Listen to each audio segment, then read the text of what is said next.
Race number 5, the Blue Spec Mining Handicap over the 1,600 metre journey. The last curtain still in the race. He went round on Wednesday and was not a bad effort to look to win it, but was just gunned down by Warburg Lake. No replays to have a look at here, Rich. I'm going to kick off with selections. I really think the 5 Thunder Lara had no luck at all last start. Probably should have won the race. Was only beaten a length and a half. Has had the 2 runs back from a spell. Third up, second run at the mile, and I think Thunder Lara will be winning this race. Should be going very close indeed. There looks to be probably enough speed in the race. Shades of Time should get a pretty handy run right on the speed. Central Park will be up there as well. Whether there's enough speed for Thunder Lara, I guess, could be the question if they just take it easy out in front. And a horse like Shades of Time may be a bit suspect over the mile, but should get a good trip to run it out. Zaboyne's the interesting runner. Did beat Thunder Lara home. Thunder Lara, as you say, was unlucky. But I think Zaboyne, the way he loomed up and then just peaked the final 50 metres, couldn't get over the top of Legend Express, suggests to me that he really needed that hit out. And I think from gate 1, he's going to get a pretty handy run and be very, very hard to hold out.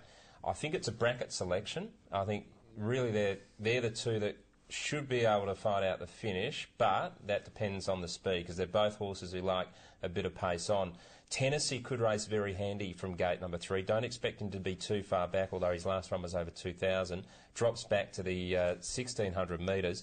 And significantly, he carried 58 when he ran second to Starlight Lady, who I think is quite a promising horse. Goes down to 54.5. He's got to be a chance, Tennessee, getting the run right on the speed. Yeah, he's going to get a lovely run, Rich. What are we doing here with number 3, Gamroy?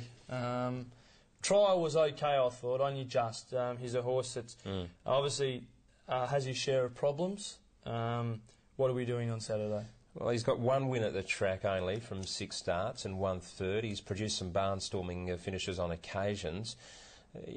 I guess a lot of punters would want to throw him in the quaddie mat because he's a dangerous horse, but it's very hard to tip him on top. But obviously, we wouldn't be that surprised if he just flashed and won it. I think if 2 preparations ago we saw Gamroy in a field like this, he'd be a $1.50 favourite and be winning this with ease. But yeah, obviously he's had his share of issues. If he puts his best foot forward, he'll blow him away.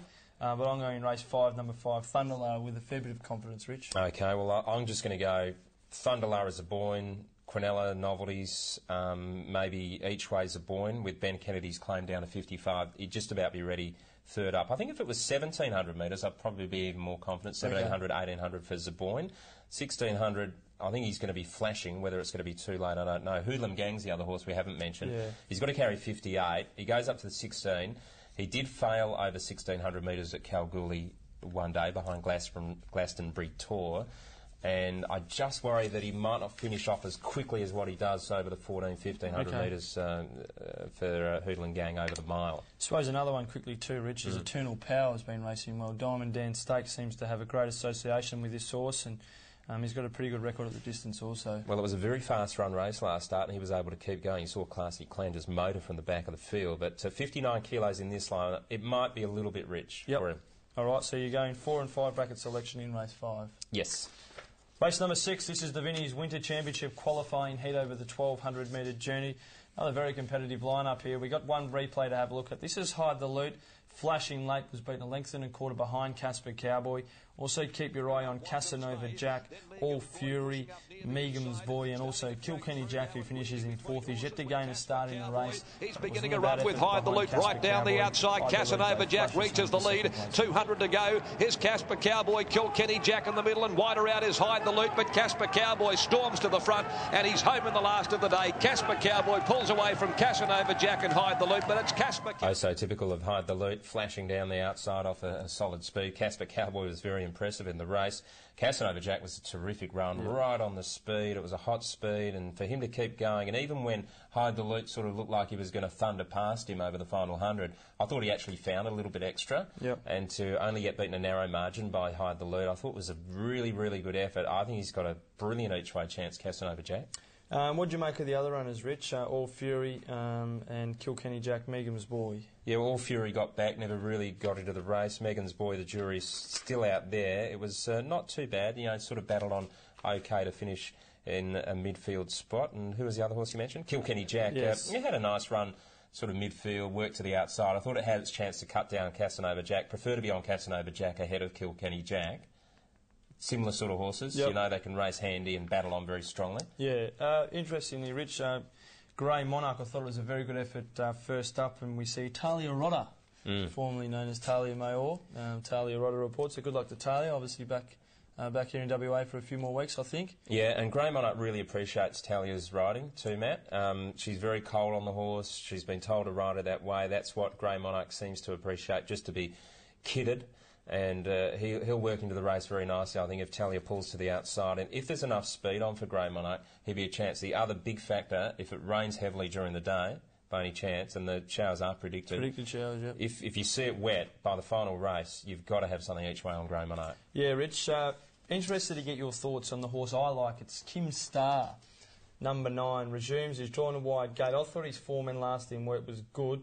Was only beaten 6 lengths in the Group 3 Asian Bow. I think he's a much better horse here at Belmont. Yeah, I tend to agree with you, Matt. And look, if he can get across, he's drawn very, very wide on the track. There is a little bit of speed underneath him, including Casanova Jack and horses like Biker Romba.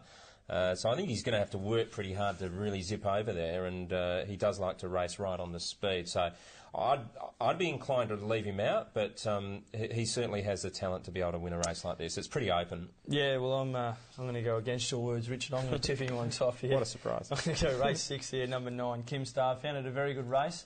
I think Kim Star's a smart horse of the future, worth following. If he doesn't win on Saturday, just keep following him after Saturday. Okay. I'm going to make a bracket selection again with Dance Across. Dance Across. And Casanova Jack, with a warning about Grey Monarch. The more rain, the better. Do you want to throw a few more in, Rich? Or? No, but my on-top selection, I have to stick with Dance Across because I've tipped it both times, and both times it's been scratched. Yeah, I wonder why. I don't know if it's because of the barriers that had been drawing or the fields, and he's just waiting for a first-up kill. It does go very well fresh, this horse, Dance Across. I think it'll be very, very hard to hold out because it can race in about 5th or 6th spot and should be steaming home late. But I'm worried about Casanova Jack. Pike's got a good association with the horse. He's going to be right there on the speed and be very hard to roll. Good race. Race number 6. Very good race, Rich.